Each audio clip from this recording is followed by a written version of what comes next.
E aí galera, tudo joinha? Galerinha, nossa aula hoje vai estar bem legal, certo? Porque nós vamos falar hoje sobre saneamento básico. Como nós devemos fazer para que a gente possa ter uma qualidade de vida, certo? Esse assunto é muito legal. Então, você não pode perder, beleza? Então vamos lá? Galerinha, então, nossa aulinha de ciências de hoje. E aí vamos lá para o nosso assunto. Então, no nosso assunto, saneamento básico, eu já falei para vocês, nós vamos ver o seguinte. Vamos entender primeiro o que é um parasitismo. Parasitismo é um termo da ecologia, certo? E aí o que ela vai falar?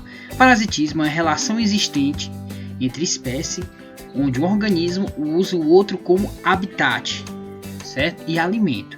Ou seja, ele vai utilizar o corpo de um outro indivíduo para poder sobreviver, certo? E aí ele vai comendo, certo? Se alimentando com aquilo que aquele animal tem.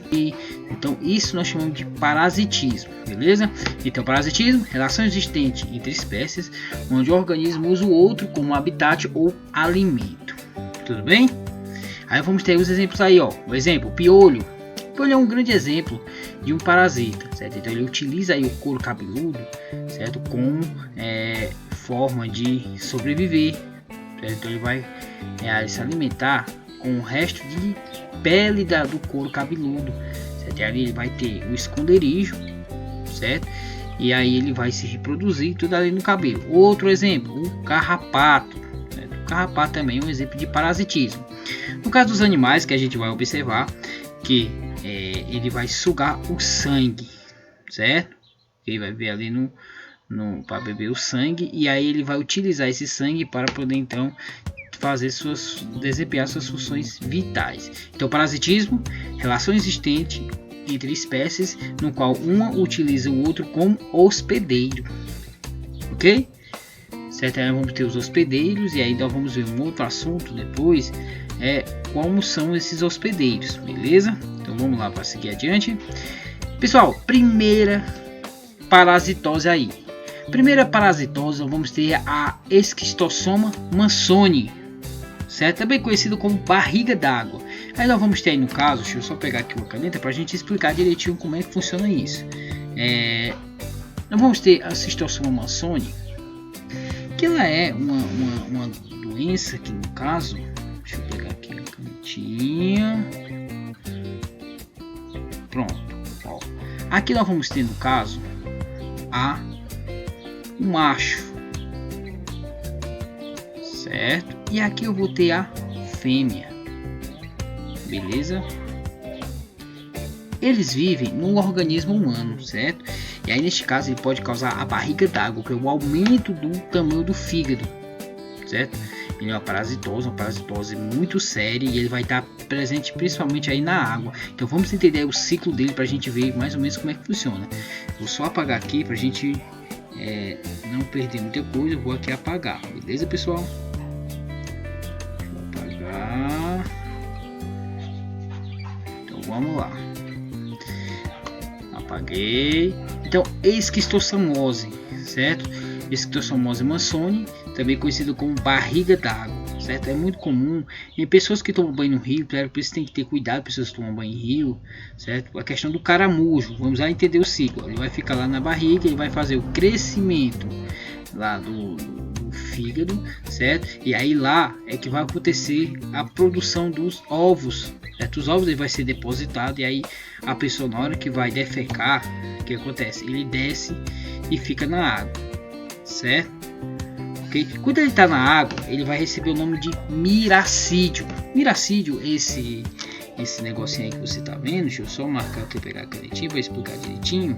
Ó, esse vermezinho aqui, opa, o laser não, a canetinha. Ó, esse vermezinho aqui, aliás, esse é a larvazinha que sai, certo? Junto com as fezes. Na verdade, as fezes saem com os ovos, e aí quando esses ovos caem na água, eles eclodem e se transformam nesse bichinho aí, o miracídio, certo? Esse miracídio, ao encontrar o caramujo, certo? Ele vai hospedar o caramujo, certo? Ele vai parasitar o caramujo, e aí quando ele parasita, caramujo, uma metamorfose. E aí o que acontece nessa metamorfose? Ele vai se transformar neste outra larvinha aí. E essa larvinha é chamada de cercária. É a cercária. Cercária. E aí o que a cercária faz? Faz isso, ó. Ela vai lá, ó. E aí ela entra na pele. Por isso que é importante, quando a gente fala da questão de ter o cuidado quando entrar em rios, por a questão de se ver, observar se tem caramujo, não entrar em água desconhecida. Por quê? Porque pode acontecer isso. Certo? Local onde não tem o saneamento básico, onde não tem fossa séptica, o que pode acontecer? Essas fezes podem parar justamente na água, e aí invade o caramujo, se transforma na cercária, e aí ele entra pela pele. E aí quando a pessoa toma banho aí nessa água, essa larvinha ela vai entrar na pele, beleza? E aí ela vai parar lá, certo? Na sua barriga. E aí o que acontece? Então começa novamente o ciclo. Ele põe os ovos de novamente, e aí esse é o ciclo da esquistossomose mansoni, tudo bem? Então vamos lá para o nosso próximo parasita, é a teníase, certo? Galera, e não esqueça de como evitar. Como eu posso evitar a esquistossomose? É não tomar banho em águas desconhecidas, certo? Ok, então essa é uma das formas de eu evitar a esquistossomose. Teníase, já a teníase, ou também conhecida como solitária, certo? Este verme aí, que ele é grandão, ele pode chegar até de 8 a 12 metros. A solitária, ela vai ter o que nós chamamos de ploglotes. Isso aqui, ó, são os ploglotes. Os ploglotes.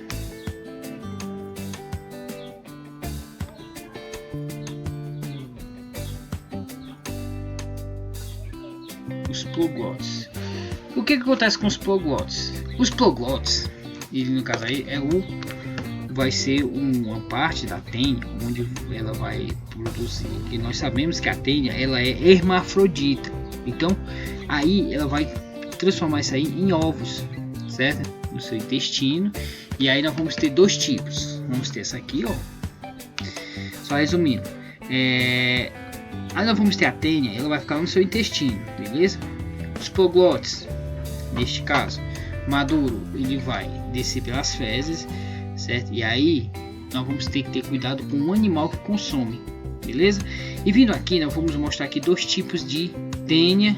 Vou ter a tênia sólio, que aqui dá no porco, e vou ter a tênia saginata, que é aquela que dá no boi, certo? Então, para a gente entender melhor, eu tenho aí a tênia solitária, ela vai viver no intestino, certo? Aí nós vamos ter dois tipos: a tênia sólio, que é aquela que dá no porco, e a tênia saginata, que é aquela que dá no boi, certo?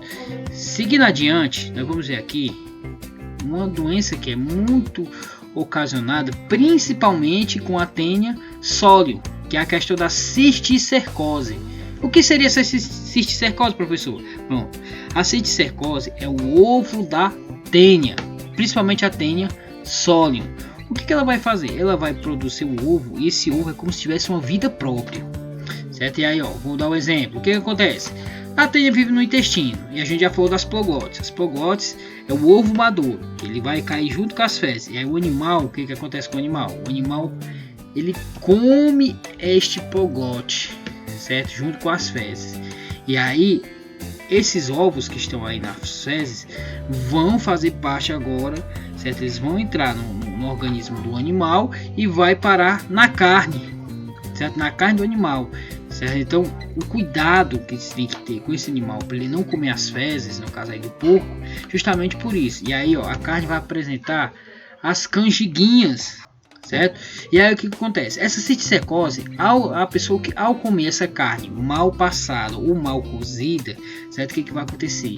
Ele vai entrar no organismo, certo? E aí ele pode ir tanto para a carne da pessoa, certo? Quanto para órgãos, como por exemplo aí o cérebro. Vocês estão vendo aí o cérebro de uma pessoa que tem cisticercose, certo? Ok? Então o cérebro vai ficar cheio de ovos aí, ok? E aí podendo essa tênia ela se desenvolver novamente, se transformar numa nova solitária, beleza?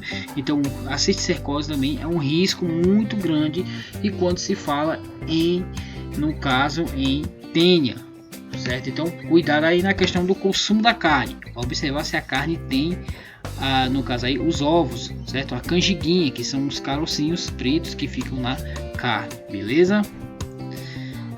E aí ó, o cérebro como é que fica.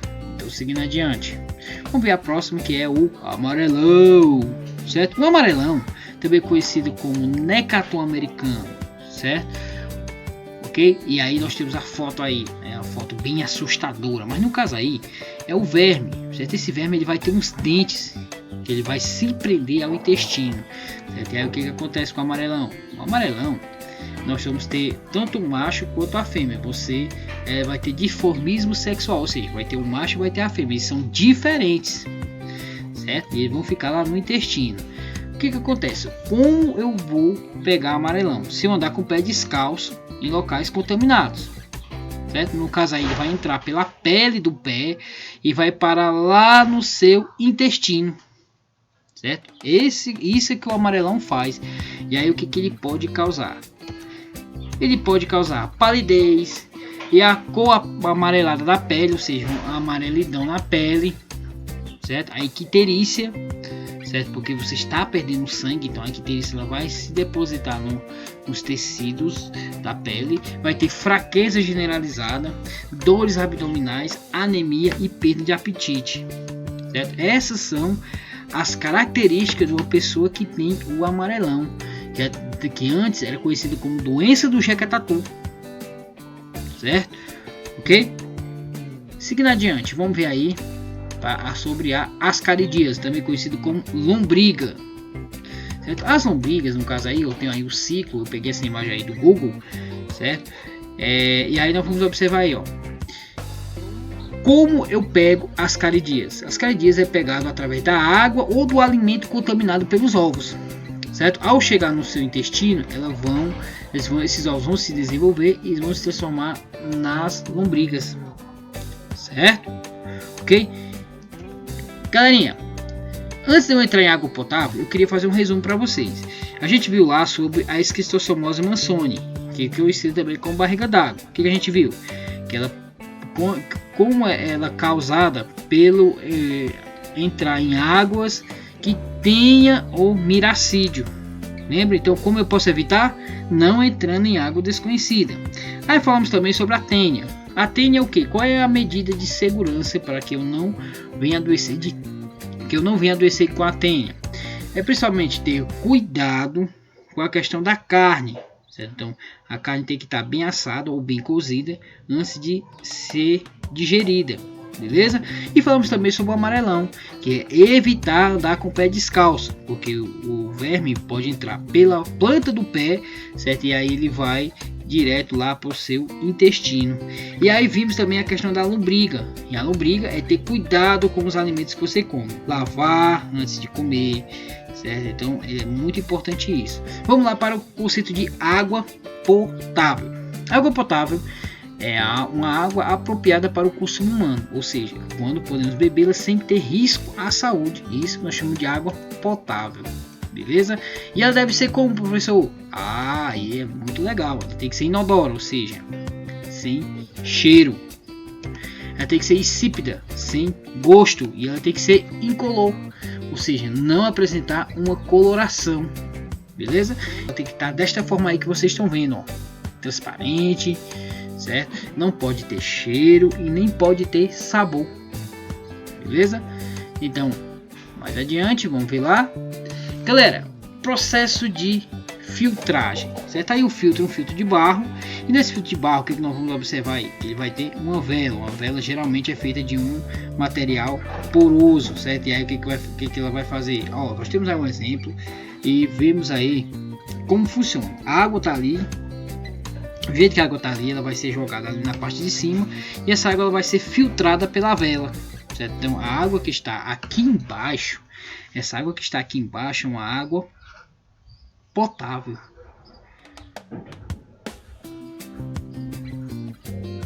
É uma água potável.